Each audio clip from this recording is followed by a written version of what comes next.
প্রিয় দেশবাসী, আশা করি আপনারা সকলেই ভালো আছেন। আলহামদুলিল্লাহ, আল্লাহর অশেষ রহমতে আমিও ভালো আছি আপনাদের দোয়ায়। কিছু কথা বলতে চাই। আমাদের দেশের কিছু মানুষ আছে জ্ঞান শূন্য, মেধা শূন্য। শিক্ষিত হলে কি হবে, তাদের মাঝে শিক্ষার আলো ভালো মতো পৌঁছায়নি। তার জন্য তারা শিক্ষিত হয়েও অশিক্ষিতর মতো কাজ করে, মূর্খ মানুষের মতো কাজ করে। কারণ এই জাতির ক্লান্তিকালেও কিছু কিছু ষড়যন্ত্রকারী আমাদের দেশে এখনো সক্রিয় আছে। ফ্যাসিস্ট হাসিনা সরকারকে মুকুট দেওয়ার জন্য, যে হাসিনা 16 বছর লাগাত আমরা শাসনের নামে শোষণ করেছে, তাদের এজেন্ডা বাস্তবায়ন করার জন্য এখনো আমাদের বাংলাদেশে কিছু হাসিনার এজেন্ট আছে। তারা সেই পরিকল্পনা করে আগাইতে চায়। না হলে জাতির এই ক্লান্তিকালে যখন সমস্ত দেশবাসী যখন সুখে আহত, পানির নিচে যখন বাংলাদেশের অধিকাংশ জেলায়, তখন তারা বন্যা কবলিত মানুষের পাশে না দাঁড়িয়ে তারা তাদের নিজের স্বার্থের জন্য, তারা তাদের স্বার্থ হাসিল করার জন্য আন্দোলন করে। কতটুকু মেধা শূন্য হইলে, জ্ঞান শূন্য হইলে তারা এই জাতির ক্লান্তিকালে তারা আন্দোলন করতে পারে। সরকারের বয়স তো আর যে 1-2 বছর হয়েও যায়নি, যে 2-3 মাস হয়ে গেছে তাও হয়নি। সরকার বসছে এখনো 1 মাসও হয়নি, তার মাঝে তারা আন্দোলন করতেছে। হে যাইতেছে এই দাবি লইয়া, হে যাইতেছে এই দাবি লইয়া, মানে দাবির কোনো শেষ নাই। যে জায়গায় আমাদের দেশের সেনাবাহিনী তারা নিজেদের একদিনের বেতন বাংলাদেশের যারা বন্যা কবলিত এলাকার মধ্যে আছে, যারা বন্যায় ক্ষতিগ্রস্ত হয়েছে, তাদেরকে দান করেছে।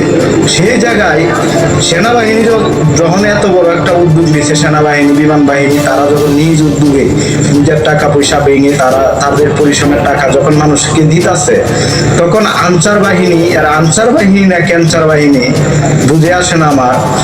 কারণ তারা আন্দোলন করে, সচিবালয় ঘিরাও করে। হাসনাত আব্দুল্লাহ দেখলাম আহত, আরো কয়েকজন আহত।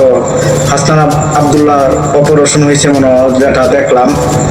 তাহলে কোন হিসাবে তারা, কোন যুক্তিতে এখন আন্দোলনের সময়? এখন হলো দেশের একটা ক্লান্তি সময়।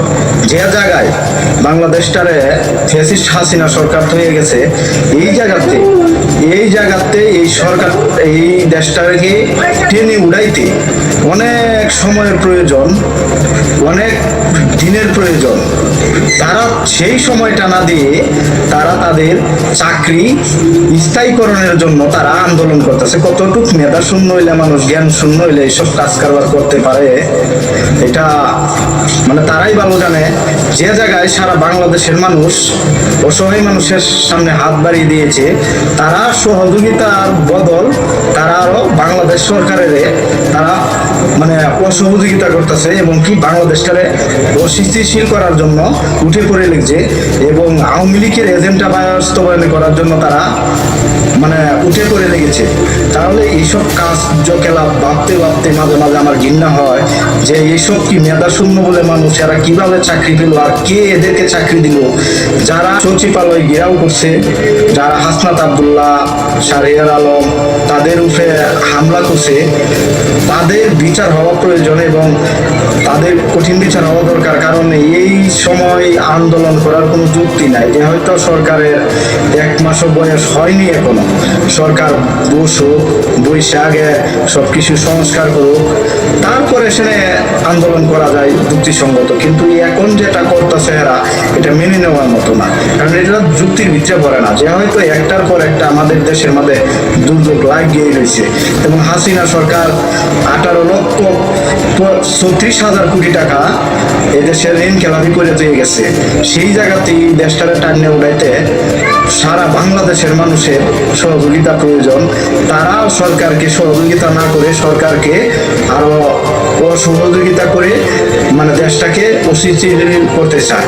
তাই তাদের উদ্দেশ্যে বলতে চাই যে আপনারা কি আনসার বাহিনী না ক্যান্সার বাহিনী, এটা আপনারাই ভালো জানেন।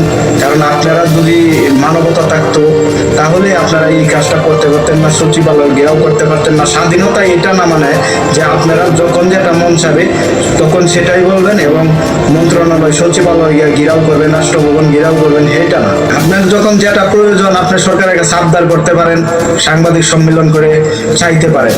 কিন্তু তাই বলে আটকায় রেখে সচিবালয়ে কর্মচারীদেরকে বাইর হতে না দিয়ে আপনারা মাইর দূর করবেন, মানুষের মাথা বাড়াবেন সরকারি কর্মচারী কর্মকর্তার, এটা হতে পারে না।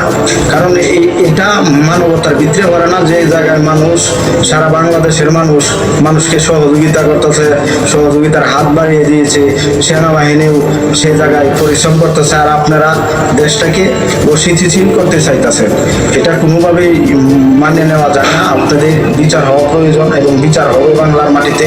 স্বাধীনতা মানে এটাই না যে আপনাদের যখন যেটা মন চাবে তখন সেটাই করবেন। সকলেই ভালো থাকবেন, সুস্থ থাকবেন, বন্যা কেবলিত মানুষের পাশে দাঁড়াবেন, মানুষকে সহযোগিতা করবেন, যেরকম পারেন মানুষের সাহায্যের হাত বাড়িয়ে দেন। সকলেই ভালো থাকবেন, সুস্থ থাকবেন। আল্লাহ হাফেজ, আসসালামু আলাইকুম।